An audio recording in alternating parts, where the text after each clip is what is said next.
Marami pa rin mga gusali ang hindi paligtas pasukin sa Davao Oriental matapos nga pong mapinsala ng nangyaring magnitude 7.4 na lindol. Samut-sari naman na naging saloobin ng mga residente sa nangyaring lindol. Si Janessa Felix ng PTV Davao sa detalye live. Janessa. Munisipalidad pa sa probinsya ng Davao Oriental ang nakaranas ng lubhang pagkasira ng mga establishmento matapos yanigin ng magnitude 7.4 na lindol noong Biyernes.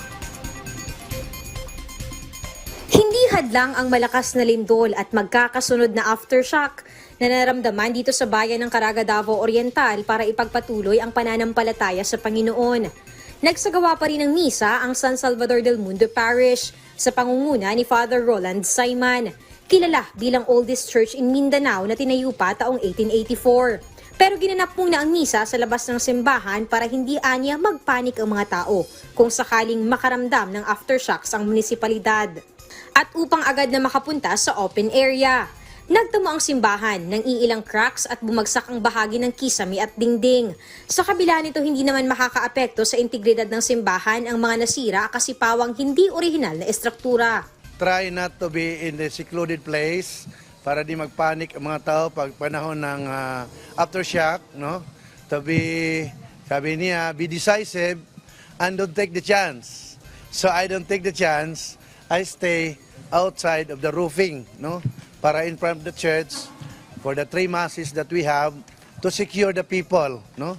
Para anytime pag na-aftershock, we disperse to the open air, no? So for security reason, we follow the advice of the bishop.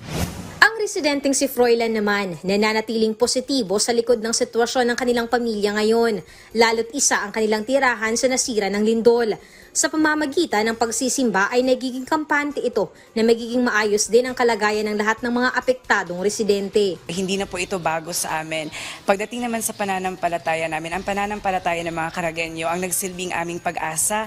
Dito kami kumukuha ng lakas upang bumangon sa kabila ng lahat ng mga natatamasa naming mga pangyayari. Partikular na ngayon dito sa munisipyo ng Caraga na isa kami sa mga lubos na naapektuhan ng lindol. Napaka-importante dahil dito kami humuhugot ng aming lakas sa Panginoon at lalong-lalo na sa aming patron na San Salvador del Mundo. Habang ang residente ng Barangay Santiago, Caraga, Davao Oriental, naiyak ng balikan ng kanilang karanasan noong nangyari ang lindol at isa ang kanilang bahay sa lubhang apektado. Sa ngayon, nasa labas muna sila ng bahay, nagtayo ng tent para maging pansamantalang tirahan. Mahirap anya ang kanilang sitwasyon, lalo na at nakakaranas pa ng pag-ulan sa gabi at mayroon itong maliit na anak. Ay wala, nag-iiyak lang talaga ako sir, wala akong nagblanko talaga yung isip ko, wala akong maano.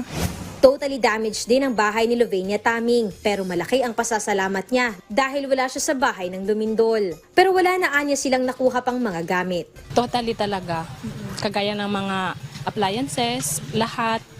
Ang bahay nakatayo na lang yan pero isang bagsak na lang yan, wala talaga yan, hindi yan magagamit mapaghingahan. Habang iilang mga paaralan din ang nasira sa munisipalidad ng Caraga, gaya na lamang itong nag-iisang pribadong paaralan sa lugar kung saan kita ang bakas ng lindol dahil sa pagguho ng mga pader at iba pang parte ng paaralan. Habang itong municipal hall ng Caraga, kita ang laki ng pinsala. Nakabarikada pa ito sa kasalukuyan at hindi ligtas na pasukan ng mga empleyado, kaya't gagawa muna anya ng makeshift office upang agad na makapaabot ng tulong sa mga apektadong residente. As per instruction ni Mayor Osnan kahapon, kami po ay mag-duty muna sa aming gymnasium at saka maglalagay din po kami ng mega tent at doon po namin ilalatag yung mga tables and computers po namin. Tuloy-tuloy pa ang ginagawang assessment at nakapagpaabot na ng paunang tulong sa mga apektadong residente. Dayan ngayong araw nga ay nakatakdang bumisita si Pangulong Ferdinand R. Marcos Jr. dito sa probinsya ng Davao Oriental upang personal na kumustahin ang kalagayan ng mga residenteng apektado ng lindol. Mula dito sa Tarragona, Davao Oriental, Janessa Felix para sa Pambansang TV sa Bagong Pilipinas. Maraming salamat, Janessa Felix.